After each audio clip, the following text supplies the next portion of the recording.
सीतापुर नामक एक गांव में शीला और मीना नाम की दो औरतें रहती थी। वो आपस में बहुत ही अच्छी दोस्त थी और उन दोनों कहीं कोई बेटा बेटी नहीं थी। वो दोनों इस बात से बहुत ज्यादा दुखी रहती थी। मेरी शादी को 3 साल होने को आ रहे हैं, लेकिन फिर भी मेरी कोई बेटा बेटी नहीं है।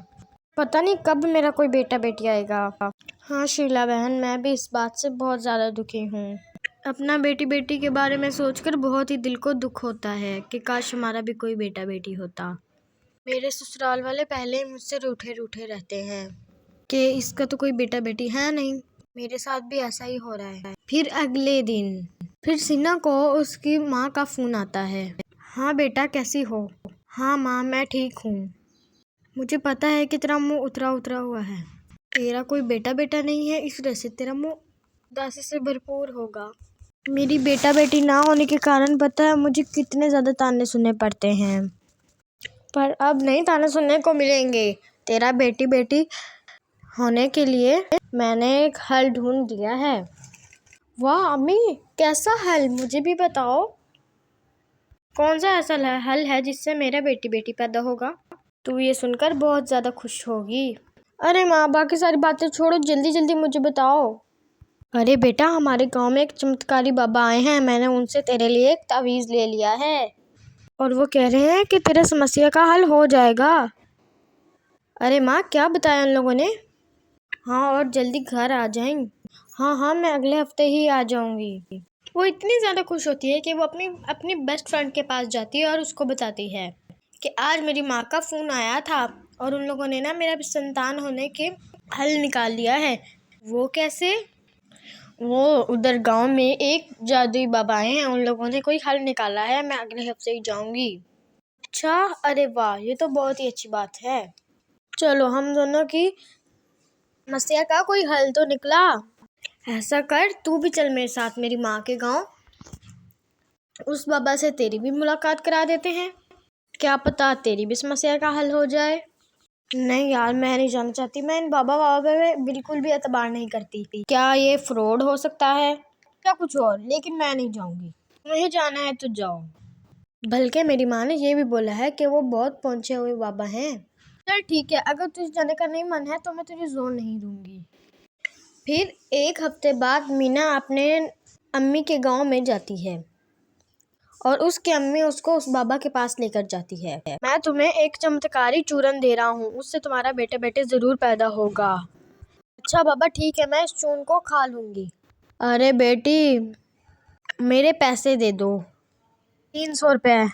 अरे बाबा, ये तो बहुत ज्यादा है। इतना कहकर उसको 300 रुपया हाथ में थमा देती है और वो घर चली जाती है। उसकी माँ उसको बेटा बेटी होने से कहती है कि तुम 1 साल तक यहीं पर रहो, अगर तुम्हारा उधर कुछ हो गया। सोचा तो मैं किसी से पूछती हूँ कि वो असली भी था या नहीं। ने एक अंकल से पूछा तो उसने बताया वो तो नकली बाबा था और उसको पुलिस उठा कर ले गई। इस वजह से उस लड़की ने अपने घर जाने का फैसला किया और वो घर आ जाती है। अपनी पड़ोसन के घर गई तो उसने देखा कि उसका तो बेटा पैदा हो चुका है। वो बहुत ही ज्यादा हैरान हो जाती है। ये क्या, ये तो शीला का बेटा लग रहा है, लेकिन ये शीला के घर आया कैसे? मीना शीला के पास जाती है। अरे शीला, ये किसका बेटा है?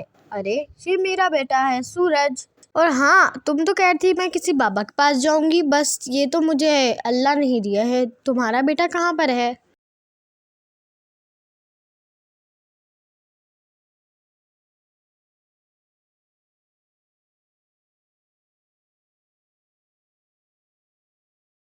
मीना शीला की बात सुनकर बहुत ही ज्यादा मायूस हो जाती है। इस बाबा को मैं अपने समस्या बताने वाली थी, वो बाबा नकली निकला और उसको पुलिस पकड़ के ले गई और मेरा कोई बेटा बेटा नहीं हुआ। ओह मीना, मुझे ये सुनकर बहुत बुरा लगा, पर तुम चिंता मत करो, तुम्हारी संतान जरूर होगी। फिर मीना अपने घर चली जाती है और शीला अपने बेटे को संभालने चली जाती है। मीना पूरी रात सोचने लग जाती है कि इसकी संतान कैसे हो गई, मेरी तो नहीं हुई। और वो इस तरह ही मायूस होने लग जाती है और मीना को शीला से बहुत ज्यादा जलन होने लग जाती है। अगले दिन मीना शीला के घर पहुंच जाती है और उससे उसका बेटा लेकर जंगल में छोड़ आती है और फिर वो वहां से चली जाती है और मासूम बच्चा वहीं बैठा होता है। ये सब चुड़ैल देख लेती है। चुड़ैल को नजर आता है एक छोटा सा बच्चा जंगल में क्या कर रहा है। अरे वाह, मेरा तो कोई बच्चा नहीं। ऐसा करती हूँ, इसको ही घर ले चलती हूँ। आइंदा से ये मेरा बच्चा। फिर सूरज अपना हाथ चुड़ैल के कंधे पर रख देता है। सूरज के हाथ की झूमर चुड़ैल को शांत कर देती है और चुड़ैल को अपने अंदर माँ जैसा महसूस होने लग जाता है। ये बच्चा बहुत ही अच्छा है। मैं इसको घर ले जाती हूँ। अब मैं इसे पालूंगी और इसे बहुत अच्छी जिंदगी दूंगी और ये मेरा बेटा हुआ। अगले ही दिन जब शीला देखती है कि उसके बगल में उसका बच्चा नहीं है तो वो उठती है और वो बहुत ही ज़्यादा परेशान हो जाती है। हाय रब्बा, मेरा बच्चा कहाँ चला गया, मेरा बच्चा। ये शोर सुनकर उसका पति उसके पास आता है और कहता है, अरे शीला, क्या हुआ? मेरा बच्चा कहाँ गया? मेरा बच्चा। सूरज तो अभी चल भी नहीं पाया, तो वो गायब कैसे हो गया? वो दोनों उस सूरज को बाहर ढूंढने जाते हैं लेकिन वो कहीं नहीं मिलता। वो पुलिस के भी पास जाते हैं। मीना ये सब देख रही होती है कि पुलिस को मेरे पर शक ना हो जाए क्योंकि मैंने तो उसका बच्चा जंगल में छोड़ा था। और उधर चुड़ैल के साथ वो बच्चा बहुत ही ज्यादा खुश होता है और चुड़ैल भी अपनी जिंदगी खुशी खुशी से जी रही होती है। एक दिन वो एक हट्टे कट्टे आदमी को मार कर अपना भोजन बना लेती है और अपने घर में चली जाती है। उसका बेटा चुड़ैल के साथ खेलने के लिए उतावला होता है और चुड़ैल उसके साथ खेलती रहती है। चुड़ैल को पता ही नहीं होता कि उसका बेटा बाहर को जा रहा है। चुड़ैल को याद आता है कि बाहर तो एक आदमी की लाश है। जब चुड़ैल का बेटा बाहर जाता है तो वो उस लाश को देखकर चौंक जाता है। अरे माँ, ये देखो, ये क्या, ये तो किसी की लाश है। चुड़ैल सूरज को जवाब नहीं दे पाती और वो बहुत ज्यादा घबरा जाती है। तभी सूरज को शक होता है। अरे माँ, तुझे मेरी कसम बताओ, ये लाश कहाँ से आई? बेटा, ये आदमी मैं लाई हूँ इसे खाने के लिए और मैं इसको मार डाला। अरे माँ, तू इंसानों को खाती है, पर क्यों? हाँ बेटा, मैं इंसानों का मांस खाती हूँ। मैं एक चुड़ैल हूँ। अरे माँ, क्या तू एक चुड़ैल है? लेकिन मैं तुम्हारे जैसा क्यों नहीं हूँ? मैं एक चुड़ैल हूँ इसलिए तुम मेरे जैसे नहीं हो। घर के पीछे से एक गांव वाला आदमी उसकी सारी बातें सुन लेता है और वो जाकर पूरे गांव में ये बात फैला देता है और वो सारे हथियार उठाते हैं और उस चुड़ैल की ओर चल देते हैं।